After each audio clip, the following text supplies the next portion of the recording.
Bonjour à tous, bonjour à toutes, je suis Fiona Radkoff, inspectrice d'anglais.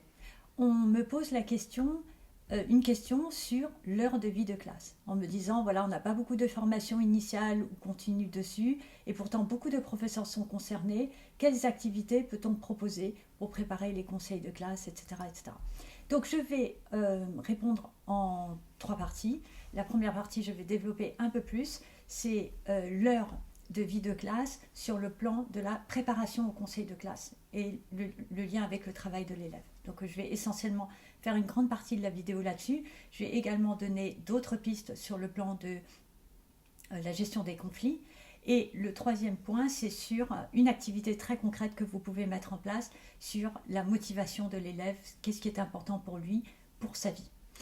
Donc sur le premier plan, sur la préparation du conseil de classe, on sait que le conseil de classe est utile à partir du moment où on se concentre, on fait le bilan bien sûr de ce qui a eu lieu dans le passé, mais on se concentre également sur l'avenir et sur ce que l'élève doit être capable de faire, ce qu'on vise pour lui.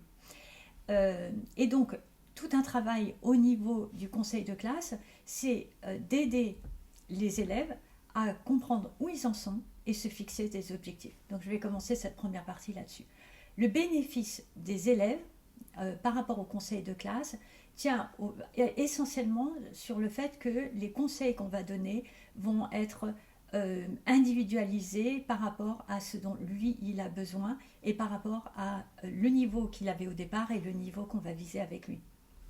Si vous clarifiez les attentes par rapport à lui-même et que vous dialoguez avec l'élève sur des éléments qui sont concrets, des éléments qui sont clairs pour lui, en fait, il y a plus de chances que le conseil de classe soit utile et que donc l'heure de vie de classe soit utile, que l'élève soit plus engagé. Donc, l'objectif, c'est de partager la parole avec les élèves et de fixer des objectifs qui soient clairs. Donc, souvent, ce qui se passe, c'est que au niveau du conseil de classe, en fait, on va faire un constat du passé sans que l'élève comprenne vraiment ce qu'il doit faire pour progresser. Et l'évaluation n'est pas assez explicite. Et donc l'objectif dans le cadre de l'heure de vie de classe, c'est de voir avec l'élève où il en est, se fixer des objectifs qui sont clairs et atteignables, et penser par exemple, qu'est-ce que tu veux réussir à faire, qu'est-ce que tu es capable de faire maintenant, qu'est-ce que tu vises pour la fin du trimestre ou pour le mois prochain, etc. Et que les critères qui sont donnés soient basés par exemple sur des indicateurs chiffrés. Donc c'est assez facile, comme ça l'élève, il suffit de compter. Donc je vais donner un exemple précis. Si on parle par exemple en langue vivante, l'objectif c'est qu'il développe la compréhension écrite. On peut dire par exemple qu'il est capable d'écrire, je suis capable d'écrire une phrase. Donc l'élève dit ce qu'il est capable de faire maintenant et ce qu'il vise. C'est je suis capable de rédiger 5 phrases. Et en fait, il peut compter le nombre de phrases et prouver qu'il a atteint son objectif. Ou je vais rédiger un paragraphe avec minimum 5 phrases. Puis après, l'étape suivante, je vais rédiger 2 paragraphes, etc. Mais également, on peut avoir des indicateurs chiffrés tels que en lien avec la perturbation. Un élève qui est perturbateur ou qui est insolent, etc. L'objectif, ça va être de réduire le nombre de perturbations de cours. Et donc, il peut avoir une fiche de suivi dans lequel, à la fin de chaque cours, chaque professeur note si l'élève a été perturbateur ou pas. Et en fait, ça va faire un suivi sur plusieurs semaines. Et l'objectif, c'est pas d'arriver à un élève très perturbateur, à un élève qui n'est pas du tout perturbateur, mais à un élève qui l'est progressivement de moins en moins. Et c'est important de fixer des objectifs qui sont quantifiables, atteignables, mais atteignables, c'est ça. En fait, ils sont mesurables, mais également atteignables. On ne va pas demander à quelqu'un de passer du tout au tout. C'est parfois trop compliqué pour la personne. Elle oublie les objectifs et tout d'un coup, si un élève, par exemple, perturbateur, perturbe le cours, si on n'a pas fixé un objectif qui était atteignable, s'il a échoué, il peut croire que c'est terminé pour lui, qu'il n'y arrivera plus jamais. Or, l'objectif, c'est de progresser petit à petit. C'est pas de tout réussir d'un coup. Et donc, fixer des objectifs qui sont clairs, atteignables, spécifiques, que l'élève peut mesurer et qui soit défini dans le temps, eh bien c'est quelque chose qui est très intéressant à aborder avec les élèves dans le contexte de leur de vie de classe. Et donc on est dans dans une perception d'auto-évaluation, c'est-à-dire l'élève doit réfléchir à ce qu'il fait, ce qu'il est capable de faire et comment il va y arriver. Et donc c'est important d'avoir une fiche individuelle dans laquelle chaque élève va noter ses propres progrès et ce qu'il vise pour une étape qui est donnée. Et puis après, c'est cette fiche qui va le suivre tout au long du trimestre et régulièrement, dans l'heure de vie de classe, vous pouvez revenir sur les fiches individuelles. Demandez aux élèves, voilà, vous prenez 10 minutes, où est-ce que vous en êtes par rapport aux objectifs que vous avez atteints. Et pendant que les élèves complètent les fiches, vous pouvez individuellement aller voir certains élèves pour avoir un rapport plus individuel, pour voir où ils en sont par rapport à certains critères. Donc, tout ça pour dire, dans un premier temps, c'est fixer des objectifs. Deuxième temps, ce qui est intéressant dans l'heure de vie de classe, donc il y a beaucoup d'éléments, mais c'est pour répondre à la question, à travers certains points qui me semblent importants, c'est comment est-ce que je fais pour réussir?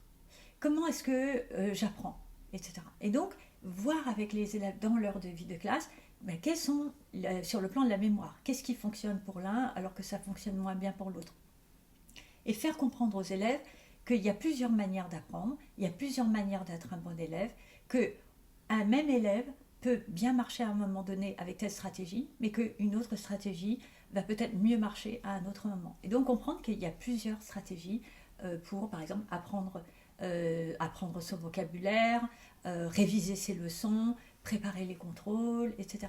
Et donc réfléchir avec les élèves, comment est-ce que vous apprenez les contrôles. Par exemple, on sait que c'est plus efficace de revoir régulièrement avant les contrôles plutôt que juste la veille au soir, etc. Et donc aborder ça avec les élèves dans l'heure de vie de classe, qu'ils voient les différentes manières et qu'ils écrivent ce qui fonctionne pour lui. Donc voilà, ce que je fixe comme objectif, ce que je souhaite, je vais réviser mes leçons, le français par exemple, le lundi, le mercredi et le vendredi, je vais le noter dans mon cahier de texte, etc.